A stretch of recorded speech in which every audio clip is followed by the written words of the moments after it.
నిన్న ఒక్కరోజే రైతు భరోసా కోసం 530 కోట్లు బదిలీ చేశామని వ్యవసాయ శాఖ మంత్రి తుమ్మల నాగేశ్వరరావు తెలిపారు. తాజాగా ప్రభుత్వం రైతు భరోసా పథకాన్ని అమల్లోకి తీసుకొచ్చిన సంగతి తెలిసిందే.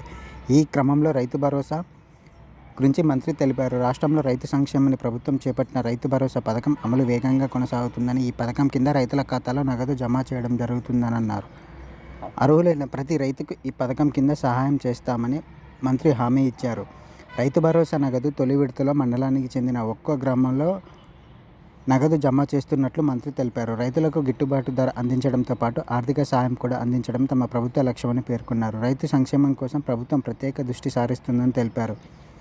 నిన్న ఒక్కరోజే 4,41,911 మంది రైతుల ఖాతాలో రైతు భరోసా నగదు జమ చేసినట్లు మంత్రి వెల్లడించారు. ఈ డబ్బులు రైతులు తక్షణ అవసరాల కోసం ఉపయోగించుకునేలా బ్యాంక్ ఖాతాలో నేరుగా జమ చేశామని తెలిపారు.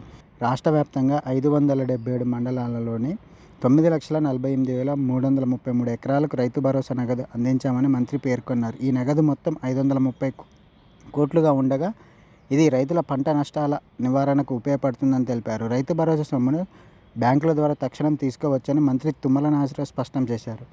ఈ పథకం కింద లబ్ధి పొందేందుకు అర్హులైన ప్రతి ఒక్కరికి సాయం అందిస్తామన్నారు. రైతు సంక్షేమం కోసం ప్రభుత్వం ఎల్లప్పుడూ కృషి చేస్తుందని మంత్రి హామీ ఇచ్చారు. అలాగే ఏపీజీవీజీ బ్యాంకును తెలంగాణ గ్రామీణ బ్యాంకులోకి విలీనం చేయడం వల్ల ఆ బ్యాంకులో ఖాతాలున్న రైతులకి త్వరలోనే రైతు బంధు వారి ఖాతాలో జమ చేస్తామన్నారు. ఏపీజీవీజీ బ్యాంకుని తెలంగాణ గ్రామీణ బ్యాంకులోకి విలీనం చేయడం వల్ల దానికి సంబంధించిన డేటా పూర్తిగా తమ వద్దకు రాలేదని, అది అందిన వెంటనే రైతుల ఖాతాలో రైతు బంధు డబ్బులను జమ చేస్తామని మంత్రి తుమ్మల నాగేశ్వరరావు స్పష్టం చేశారు. నిన్న 1 ఎకరం లోపు ఉన్న రైతులకు రైతు బంధు వారి ఖాతాలో జమ చేశామని, ఈరోజు 1 ఎకరం పై నుండి 2 ఎకరాల లోపు ఉన్న రైతులకి వారి ఖాతాలో రైతు భరోసా అమౌంట్ను జమ చేస్తామని మంత్రి తుమ్మల నాగేశ్వరరావు స్పష్టం చేశారు.